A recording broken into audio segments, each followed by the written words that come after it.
ಸತ್ಯವತಿ ಅನ್ನೋ ಹೆಸರಲ್ಲೇ ಸತ್ಯ ಇದೆ, ಅದಕ್ಕೆ ಅವರು ಸತ್ಯ ಬಿಡ್ತಾ ಇದ್ದಾರೆ. ಎಲ್ಲಿ ಗೊತ್ತಾಗ್ಬಿಡುತ್ತೋ ಮಾಧ್ಯಮಗಳ ಮೂಲಕ ಅಂತ ಭಯನ ಸಿದ್ದರಾಮಯ್ಯನವರೇ. ನೋಡಿ, ಆರ್ಸಿಬಿ ವಿಜಯೋತ್ಸವದ ವೇಳೆ ಸರ್ಕಾರದ ಎಡವಟ್ಟು, ಪೊಲೀಸರು ಬೇಡ ಅಂತ ಹಠಕ್ ಬಿದ್ದಿದ್ರು, ಪೊಲೀಸ್ನವರೇ ಬೇಡ ಅಂದ್ರು. ಆಗಲ್ಲ, ಆರ್ಸಿಬಿ ಅಭಿಮಾನಿಗಳು ದೇಶಾದ್ಯಂತ ತುಂಬಾ ಜನ ಇದ್ದಾರೆ, ರಾಜ್ಯದಲ್ಲೂ ಬೇಕಾದಷ್ಟು ಜನ ಇದ್ದಾರೆ. ಭದ್ರತೆಗೆ ಸಿಬ್ಬಂದಿ ಕೊರತೆ ಅಂದ್ರೂ ಕೂಡ ಕೇರಳದಂತ ಸರ್ಕಾರ ಹಠಕ್ಕೆ ಬಿದ್ದು ಕಾರ್ಯಕ್ರಮ ಆಯೋಜಿಸಿದ್ಯಾಕೆ? ಹಠಕ್ಕೆ ಬಿದ್ದಿದ್ಯಾಕೆ? ದುರಂತದ ಎಕ್ಸ್ಕ್ಲೂಸಿವ್ ಮಾಹಿತಿ ರಿಪಬ್ಲಿಕ್ ಕನ್ನಡದಲ್ಲಿ ಲಭ್ಯ ಇದೆ. ನಮ್ಮಲ್ಲಿ ಸುದ್ದಿ ಬ್ರೇಕ್ ಮಾಡ್ತೀವಿ, ಬೇರೆಯವರು ಫಾಲೋ ಅಪ್ ಅದು ಕಾಮನ್ ಆಗಿದೆ ಬಿಡಿ. ರಿಪಬ್ಲಿಕ್ ಕನ್ನಡ ಬಂದಾಗಿಂದ ಅದು ಕಾಮನ್ ಆಯ್ತಾ. ನೋಡಿ, ಅಂದ್ರೆ ಪೊಲೀಸ್ನವರು ಮುಂಚಿತವಾಗಿ ಆಗೋದಿಲ್ಲ ಅಂತ ಹೇಳಿದ್ರು. ಈಗ ಪೊಲೀಸ್ನವರ ತಲೆದಂಡ ಯಾಕ್ರಿ? ಹಠಕ್ಕೆ ಬಿದ್ದು ಹಠಕ್ಕೆ ಬಿದ್ದಿದ್ಯಾಕೆ? ಆರ್ಸಿಬಿ ಅಭಿಮಾನಿಗಳನ್ನ ಅಥವಾ ಆರ್ಸಿಬಿ ಗೆಲುವನ್ನ ಮುಂದೆ ಇಟ್ಕೊಂಡು ನಾವು ಮುಂದಿನ ಚುನಾವಣೆಯಲ್ಲಿ ಆರ್ಸಿಬಿ ಅಭಿಮಾನಿಗಳ ವೋಟ್ ಗಿಟ್ಟಿಸ್ಕೊಳ್ಳೋಣ ಅಂತನಾ? ಏನ್ ಮಾಡಿದ್ರಿ ನೀವು? ಕಾಲಾವಕಾಶಕ್ಕಾಗಿ ಡಿಸಿಪಿ ಪತ್ರ ಬರೆದಿದ್ದಾರಲ್ರಿ, ಅಲ್ಲಿ ರಿಪಬ್ಲಿಕ್ ಕನ್ನಡದಲ್ಲಿ ಲಭ್ಯ ಇದೆ ನೋಡಿ, ಅಲ್ಲಿ ತೋರಿಸ್ತಾ ಇದೀವಿ ನಾವು ನಿಮಗೆ.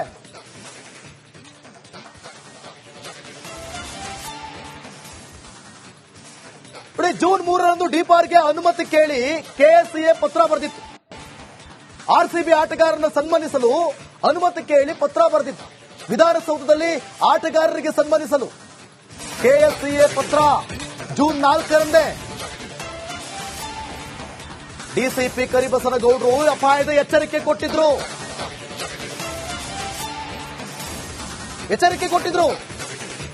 ಡಿಪಿಆರ್ ಕಾರ್ಯದರ್ಶಿ ಸತ್ಯವತಿಗೆ ಡಿಸಿಪಿ ಕರಿಬಸನಗೌಡ ಪತ್ರ ಬರೆದಿದ್ರು. ಈಗ ಅದನ್ನ ಸತ್ಯವತಿ ಅವರು ವೈರಲ್ ಮಾಡಿಬಿಟ್ರು ಅಂತ ಹೇಳಿ ಅವ್ರನ್ನ ಕರೆಸ್ಬಿಟ್ಟು ನೀವೀಗ ತಲೆದಂಡ ಮಾಡೋದಕ್ಕೆ ಫಿಕ್ಸ್ ಆಗ್ಬಿಟ್ರಾ? ಒಟ್ರಾಶಿ ನಿಮ್ದು ತೂತು ಮುಚ್ಚಬೇಕೀಗ. ಭದ್ರತಾ ವಿಭಾಗದಲ್ಲಿ ಸಿಬ್ಬಂದಿ ಕೊರತೆ ಇರೋದ್ರ ಬಗ್ಗೆ ಉಲ್ಲೇಖ ಆಗಿದೆ. ಹೊರಗಡೆಯಿಂದ ಸಿಬ್ಬಂದಿ ಕರೆಸಬೇಕು, ಅಧಿಕಾರಿಗಳ ನಿಯೋಜನೆ ಆಗಬೇಕು ಅಂದ್ರೆ ಅರ್ಥಾತ್ 4ನೇ ತಾರೀಕಿಗೆ ಗೊತ್ತಿತ್ತು ಹಾಗಾದ್ರೆ ಏನೆಲ್ಲ ಆಗುತ್ತೆ ಅಂತ ಅಲ್ಲಿ ಪತ್ರದಲ್ಲಿ ಮೊದಲೇ ಭವಿಷ್ಯ ನುಡಿದಿದ್ದಾರೆ ನೋಡಿ ಅಲ್ಲಿ. ಹೀಗಾಗಿ ಕಾಲಾವಕಾಶ ಬೇಕು ಅಂತ ಡಿಸಿಪಿ ಪತ್ರದಲ್ಲಿ ಸ್ಪಷ್ಟವಾಗಿ ಉಲ್ಲೇಖ ಮಾಡಿದ್ರೂ ಕೂಡ ಹಠಕ್ಕೆ ಬಿದ್ದು ನೀವು ಕಾರ್ಯಕ್ರಮ ನಡೆಸಿದ್ರಾ? ಯಾವ ಹಠಕ್ಕೆ? ಡಿಕೆ ಶಿವಕುಮಾರ್ ಸನ್ ಗ್ಲಾಸ್ ಹಾಕೊಂಡು ಬರೋದೇನು, ವಿಧಾನಸೌಧ ಮೆಟ್ಲು ಮುಂದೆ ನಿಂತ್ಕೊಳ್ಳೋದೇನು, ಪೋಸ್ ಕೊಡೋದೇನು, ಆರ್ಸಿಬಿ ಬಾವುಟ ಹಿಡಿದು ಕಾರ್ನಲ್ಲಿ ಜನರಿಗೆ ತೋರಿಸ್ಕೊಂಡು ಹೋಗೋದೇನು, ಅಲ್ಲಿ ಪ್ಲೇಯರ್ಸ್ ಗಳನ್ನ ಪಿಕಪ್ ಮಾಡೋದೇನು HAL ನಲ್ಲಿ? ಇವರೇ ನಿಂತ್ಕೊಂಡು ಇಂಪ್ಯಾಕ್ಟ್ ಪ್ಲೇಯರ್ ಆಗಿ ಗ್ರೌಂಡ್ ಅಲ್ಲಿ ಆಡಿ ಕಪ್ ಗೆಲ್ಸಿರೋ ರೀತಿಯಲ್ಲಿ ಬಿಹೇವ್ ಮಾಡಿಬಿಟ್ರು. ಈಗೇನಾಯ್ತು? ಡಿಸಿಪಿ ಕರಿಬಸನಗೌಡ ಎಚ್ಚರಿಸಿದ್ರು ಕೂಡ ನೀವು ಹಠಕ್ಕೆ ಬಿದ್ದು ಯಾಕೆ? ಸಮಯಾವಕಾಶ ಕೇಳಿದ್ದಾರೆ. ಇದು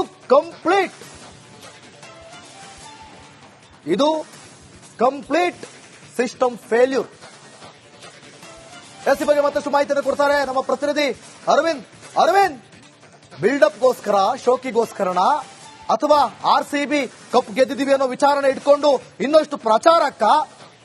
ಇಲ್ಲಿ ಕಂಪ್ಲೀಟ್ ಈ ವಿಚಾರದಿಂದ ಸರ್ಕಾರಕ್ಕೆ ಮುಖಭಂಗ ಆಗಿದೆ. ಅರವಿಂದ್, ಏನ್ ಹೇಳ್ತೀರಾ?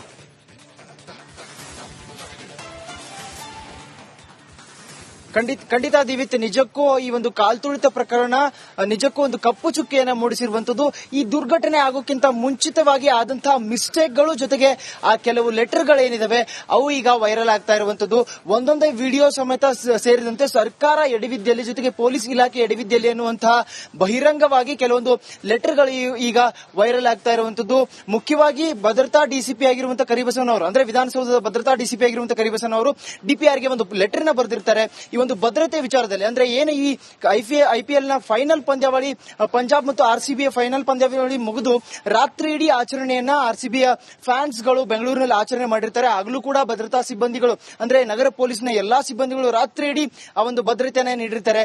ಇದಾದ ಬಳಿಕ ಮಾರನೇ ದಿನವೇ ಅದರ ಒಂದು ಸಕ್ಸಸ್ ಸೆಲೆಬ್ರೇಷನ್ ನ ಮಾಡೋದಕ್ಕಾಗಿ ಸರ್ಕಾರ ಆ ಒಂದು ಇವೆಂಟ್ ನ ಅರೇಂಜ್ ಮಾಡುತ್ತೆ. ಜೊತೆಗೆ ಒಂದೇ ದಿನದಲ್ಲಿ 3 ಕಾರ್ಯಕ್ರಮಗಳನ್ನ ಹಮ್ಮಿಕೊಳ್ಳೋದು ಸಾಧ್ಯ ಇಲ್ಲ, ಇದಕ್ಕೆ ಭದ್ರತೆ ನೀಡೋದಕ್ಕೆ ಸಾಧ್ಯ ಇಲ್ಲ ಅನ್ನುವಂತ ಮಾತನ್ನ ಪೊಲೀಸ್ ಇಲಾಖೆ ಈಗಾಗಲೇ ತಿಳಿಸಿರುತ್ತೆ.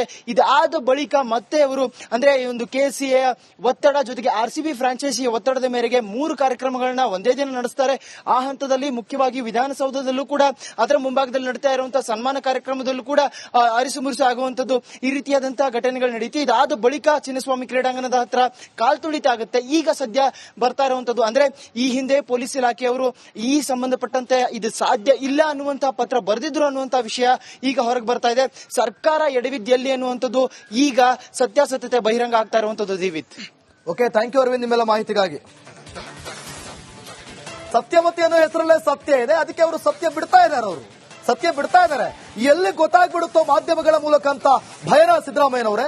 ನೋಡಿ, ಆರ್ಸಿಬಿ ವಿಜಯೋತ್ಸವದ ವೇಳೆ ಸರ್ಕಾರದ ಎಡವಟ್ಟು, ಪೊಲೀಸರು ಬೇಡ ಅಂತ ಹಠಕ್ ಬಿದ್ದಿದ್ರು, ಪೊಲೀಸ್ನವರೇ ಬೇಡ ಅಂದ್ರು. ಆಗಲ್ಲ, ಆರ್ಸಿಬಿ ಅಭಿಮಾನಿಗಳು ದೇಶಾದ್ಯಂತ ತುಂಬಾ ಜನ ಇದ್ದಾರೆ, ರಾಜ್ಯದಲ್ಲೂ ಬೇಕಾದಷ್ಟು ಜನ ಇದ್ದಾರೆ. ಭದ್ರತೆಗೆ ಸಿಬ್ಬಂದಿ ಕೊರತೆ ಅಂದ್ರೂ ಕೂಡ ಕೇರಳದಂತ ಸರ್ಕಾರ ಹಠಕ್ಕೆ ಬಿದ್ದು ಕಾರ್ಯಕ್ರಮ ಆಯೋಜಿಸಿದ್ಯಾಕೆ? ಹಠಕ್ಕೆ ಬಿದ್ದಿದ್ಯಾಕೆ? ದುರಂತದ ಎಕ್ಸ್ಕ್ಲೂಸಿವ್ ಮಾಹಿತಿ ರಿಪಬ್ಲಿಕ್ ಕನ್ನಡದಲ್ಲಿ ಲಭ್ಯ ಇದೆ. ನಮ್ಮಲ್ಲಿ ಸುದ್ದಿ ಬ್ರೇಕ್ ಮಾಡ್ತೀವಿ, ಬೇರೆಯವರು ಫಾಲೋ ಅಪ್ ಅದು ಕಾಮನ್ ಆಗಿದೆ ಬಿಡಿ. ರಿಪಬ್ಲಿಕ್ ಕನ್ನಡ ಬಂದಾಗಿಂದ ಅದು ಕಾಮನ್ ಆಯ್ತಾ. ನೋಡಿ, ಅಂದ್ರೆ ಪೊಲೀಸ್ನವರು ಮುಂಚಿತವಾಗಿ ಆಗೋದಿಲ್ಲ ಅಂತ ಹೇಳಿದ್ರು. ಈಗ ಪೊಲೀಸ್ನವರ ತಲೆದಂಡ ಯಾಕ್ರಿ? ಹಠಕ್ಕೆ ಬಿದ್ದು ಆಯೋಜಿಸಿದ್ಯಾಕೆ? ಹಠಕ್ಕೆ ಬಿದ್ದಿದ್ಯಾಕೆ? ಆರ್ಸಿಬಿ ಅಭಿಮಾನಿಗಳನ್ನ ಅಥವಾ ಆರ್ಸಿಬಿ ಗೆಲುವನ್ನ ಮುಂದೆ ಇಟ್ಕೊಂಡು ನಾವು ಮುಂದಿನ ಚುನಾವಣೆಯಲ್ಲಿ ಆರ್ಸಿಬಿ ಅಭಿಮಾನಿಗಳ ವೋಟ್ ಗಿಟ್ಟಿಸ್ಕೊಳ್ಳೋಣ ಅಂತನಾ? ಏನ್ ಮಾಡಿದ್ರಿ ನೀವು? ಕಾಲಾವಕಾಶಕ್ಕಾಗಿ ಡಿಸಿಪಿ ಪತ್ರ ಬರೆದಿದ್ದಾರಲ್ರಿ, ಅಲ್ಲಿ ರಿಪಬ್ಲಿಕ್ ಕನ್ನಡದಲ್ಲಿ ಲಭ್ಯ ಇದೆ ನೋಡಿ, ಅಲ್ಲಿ ತೋರಿಸ್ತಾ ಇದೀವಿ ನಾವು ನಿಮಗೆ.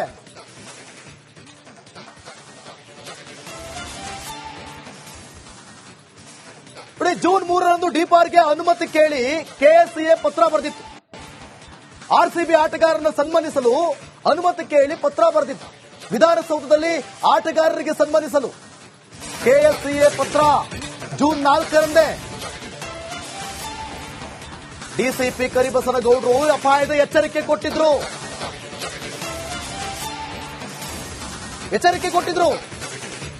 ಡಿಪಿಆರ್ ಕಾರ್ಯದರ್ಶಿ ಸತ್ಯವತಿಗೆ ಡಿಸಿಪಿ ಕರಿಬಸನಗೌಡ ಪತ್ರ ಬರೆದಿದ್ರು. ಈಗ ಅದನ್ನ ಸತ್ಯವತಿ ಅವರು ವೈರಲ್ ಮಾಡಿಬಿಟ್ರು ಅಂತ ಹೇಳಿ ಅವ್ರನ್ನ ಕರೆಸ್ಬಿಟ್ಟು ನೀವೀಗ ತಲೆದಂಡ ಮಾಡೋದಕ್ಕೆ ಫಿಕ್ಸ್ ಆಗ್ಬಿಟ್ರಾ? ಒಟ್ರಾಶಿ ನಿಮ್ದು ತೂತು ಮುಚ್ಚಬೇಕೀಗ. ಭದ್ರತಾ ವಿಭಾಗದಲ್ಲಿ ಸಿಬ್ಬಂದಿ ಕೊರತೆ ಇರೋದ್ರ ಬಗ್ಗೆ ಉಲ್ಲೇಖ ಆಗಿದೆ. ಹೊರಗಡೆಯಿಂದ ಸಿಬ್ಬಂದಿ ಕರೆಸಬೇಕು, ಅಧಿಕಾರಿಗಳ ನಿಯೋಜನೆ ಆಗಬೇಕು ಅಂದ್ರೆ ಅರ್ಥಾತ್ 4ನೇ ತಾರೀಕಿಗೆ ಗೊತ್ತಿತ್ತು ಹಾಗಾದ್ರೆ ಏನೆಲ್ಲ ಆಗುತ್ತೆ ಅಂತ ಅಲ್ಲಿ ಪತ್ರದಲ್ಲಿ ಮೊದಲೇ ಭವಿಷ್ಯ ನುಡಿದಿದ್ದಾರೆ ನೋಡಿ ಅಲ್ಲಿ. ಹೀಗಾಗಿ ಕಾಲಾವಕಾಶ ಬೇಕು ಅಂತ ಡಿಸಿಪಿ ಪತ್ರದಲ್ಲಿ ಸ್ಪಷ್ಟವಾಗಿ ಉಲ್ಲೇಖ ಮಾಡಿದ್ರೂ ಕೂಡ ಹಠಕ್ಕೆ ಬಿದ್ದು ನೀವು ಕಾರ್ಯಕ್ರಮ ನಡೆಸಿದ್ರಾ? ಯಾವ ಹಠಕ್ಕೆ? ಡಿಕೆ ಶಿವಕುಮಾರ್ ಸನ್ಗ್ಲಾಸ್ ಹಾಕೊಂಡು ಬರೋದೇನು, ವಿಧಾನಸೌಧ ಮೆಟ್ಲು ಮುಂದೆ ನಿಂತ್ಕೊಳ್ಳೋದೇನು, ಪೋಸ್ ಕೊಡೋದೇನು, ಆರ್ಸಿಬಿ ಬಾವುಟ ಹಿಡಿದು ಕಾರ್ನಲ್ಲಿ ಜನರಿಗೆ ತೋರಿಸ್ಕೊಂಡು ಹೋಗೋದೇನು, ಅಲ್ಲಿ ಪ್ಲೇಯರ್ಸ್ ಗಳನ್ನ ಪಿಕಪ್ ಮಾಡೋದೇನು HAL ನಲ್ಲಿ?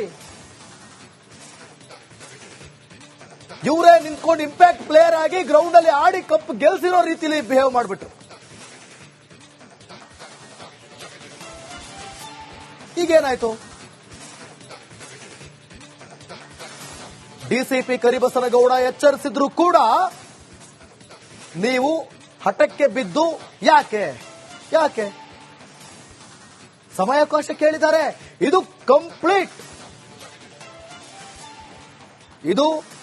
Complete system failure. ಈ ಬಗ್ಗೆ ಮತ್ತಷ್ಟು ಮಾಹಿತಿಯನ್ನು ಕೊಡ್ತಾರೆ ನಮ್ಮ ಪ್ರತಿನಿಧಿ ಅರವಿಂದ್. ಬಿಲ್ಡಪ್ಗೋಸ್ಕರ, ಶೋಕಿಗೋಸ್ಕರನ ಅಥವಾ ಆರ್ಸಿಬಿ ಕಪ್ ಗೆದ್ದಿದ್ದೀವಿ ಅನ್ನೋ ವಿಚಾರನ ಇಟ್ಕೊಂಡು ಇನ್ನಷ್ಟು ಪ್ರಚಾರಕ್ಕ? ಇಲ್ಲಿ ಕಂಪ್ಲೀಟ್ ಈ ವಿಚಾರದಿಂದ ಸರ್ಕಾರಕ್ಕೆ ಮುಖಭಂಗ ಆಗಿದೆ. ಅರವಿಂದ್, ಏನ್ ಹೇಳ್ತೀರಾ?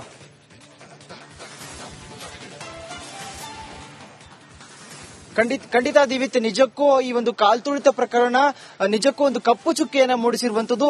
ಈ ದುರ್ಘಟನೆ ಆಗೋಕ್ಕಿಂತ ಮುಂಚಿತವಾಗಿ ಆದಂತಹ ಮಿಸ್ಟೇಕ್ಗಳು ಜೊತೆಗೆ ಆ ಕೆಲವು ಲೆಟರ್ಗಳೇನಿದಾವೆ ಅವು ಈಗ ವೈರಲ್ ಆಗ್ತಾ ಇರುವಂತದ್ದು. ಒಂದೊಂದೇ ವಿಡಿಯೋ ಸಮೇತ ಸೇರಿದಂತೆ ಸರ್ಕಾರ ಎಡವಿದ್ದಲ್ಲಿ ಜೊತೆಗೆ ಪೊಲೀಸ್ ಇಲಾಖೆ ಎಡವಿದ್ದಲ್ಲಿ ಅನ್ನುವಂತಹ ಬಹಿರಂಗವಾಗಿ ಕೆಲವೊಂದು ಲೆಟರ್ಗಳು ಈಗ ವೈರಲ್ ಆಗ್ತಾ ಇರುವಂತದ್ದು. ಮುಖ್ಯವಾಗಿ ಭದ್ರತಾ ಡಿಸಿಪಿ ಆಗಿರುವಂತಹ ಕರಿಬಸವನ್ ಅವರು, ಅಂದ್ರೆ ವಿಧಾನಸೌಧದ ಭದ್ರತಾ ಡಿಸಿಪಿ ಆಗಿರುವಂತಹ ಕರಿಬಸವನ್ ಅವರು ಡಿಪಿಆರ್ಗೆ ಒಂದು ಲೆಟರ್ ನ ಬರೆದಿರ್ತಾರೆ. ಈ ಒಂದು ಭದ್ರತೆ ವಿಚಾರದಲ್ಲಿ, ಅಂದ್ರೆ ಏನು ಈ ಐಪಿಎಲ್ ನ ಫೈನಲ್ ಪಂದ್ಯಾವಳಿ ಪಂಜಾಬ್ ಮತ್ತು ಆರ್ಸಿಬಿಯ ಫೈನಲ್ ಪಂದ್ಯಾವಳಿ ಮುಗಿದು ರಾತ್ರಿ ಇಡೀ ಆಚರಣೆಯನ್ನ ಆರ್ಸಿಬಿಯ ಫ್ಯಾನ್ಸ್ ಗಳು ಬೆಂಗಳೂರಿನಲ್ಲಿ ಆಚರಣೆ ಮಾಡಿರ್ತಾರೆ. ಆಗಲೂ ಕೂಡ ಭದ್ರತಾ ಸಿಬ್ಬಂದಿಗಳು, ಅಂದ್ರೆ ನಗರ ಪೊಲೀಸ್ನ ಎಲ್ಲಾ ಸಿಬ್ಬಂದಿಗಳು ರಾತ್ರಿ ಇಡೀ ಆ ಒಂದು ಭದ್ರತೆಯನ್ನ ನೀಡಿರ್ತಾರೆ. ಇದಾದ ಬಳಿಕ ಮಾರನೇ ದಿನವೇ ಅದರ ಒಂದು ಸಕ್ಸಸ್ ಸೆಲೆಬ್ರೇಷನ್ ನ ಮಾಡೋದಕ್ಕಾಗಿ ಸರ್ಕಾರ ಆ ಒಂದು ಇವೆಂಟ್ ನ ಅರೇಂಜ್ ಮಾಡುತ್ತೆ. ಜೊತೆಗೆ ಒಂದೇ ದಿನದಲ್ಲಿ 3 ಕಾರ್ಯಕ್ರಮಗಳನ್ನ ಹಮ್ಮಿಕೊಳ್ಳೋದು ಸಾಧ್ಯ ಇಲ್ಲ, ಇದಕ್ಕೆ ಭದ್ರತೆ ನೀಡೋದಕ್ಕೆ ಸಾಧ್ಯ ಇಲ್ಲ ಅನ್ನುವಂತ ಮಾತನ್ನ ಪೊಲೀಸ್ ಇಲಾಖೆ ಈಗಾಗಲೇ ತಿಳಿಸಿರುತ್ತೆ.